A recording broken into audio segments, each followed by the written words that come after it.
ځای کې د شجرکاري د مهم آغاز دی. دا خانوزۍ بازار د اسلام ځای سره اتم سیمه محتوا وسو.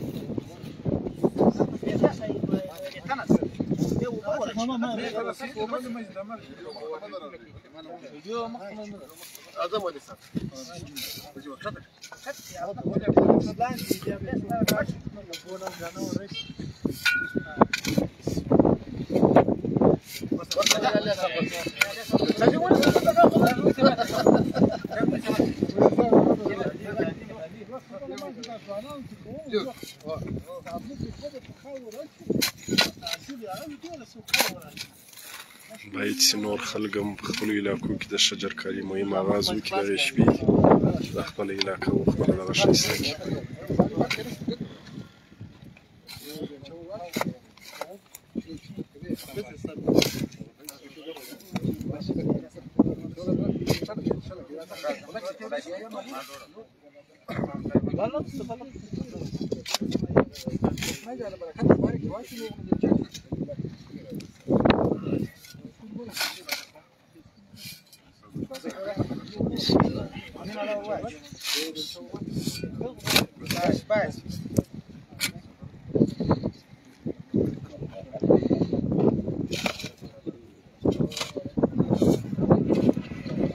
ملک کاکو ورس ملک کاکو درځي.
خدای دې برکت کړي، الله دې خیر کړي.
ویم دا شجرکاري مهم نن باقاعده شروع شو د ځوانانو له جانبه. زه به ټولې علاقې ته دا خواست کوم، دا اپیل ورته کوم، اول د خپله انشاءالله د دوی سره پوره په پوره ملګری یم سره د ځوانانو، بیا دا ټولې علاقې ته زه دا خواست کوم چې د ځوانانو سره په دې مهم کې بډ چړ کړي څه واخلئ.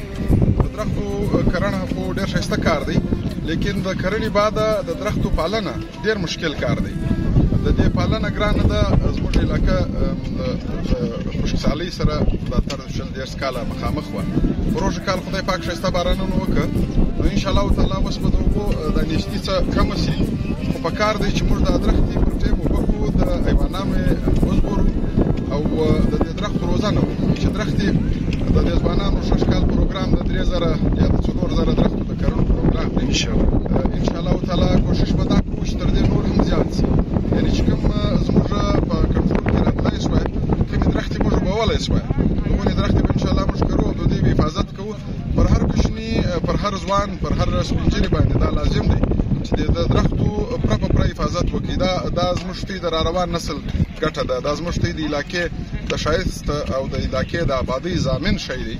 د درختو او د دې بوټو باید دا چې موږ ډېر حفاظت وکړو، ډېر خیال یې وساتو. او یو ځل بیا زه د دې ځوانانو پر ودانۍ وایم چې دوی دومره ښایسته کار په مخ اخیستی دی، دا تر 2 کاله زه دوی لګیا دي او 6 کاله یې باقاعده د په غټ مقدار باندې او دې کار ته ملا تړلې ده. موږ ټول د دوی ملګري او ټول ولس زه دا اپیل کوم چې د ځوانانو سره زموږ دوی سره په دې کار کې زموږ سره پوره کومک وکړي. ډېره مننه.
فرحان خان صاحب ښه صحت برابر دی، جوړ یې ښه الله پاک ښه الحمدلله. دا د شجرکاري مهم آغاز نن اوس په خانوزۍ کې د خانوزۍ مشران ګرد راغلي وو.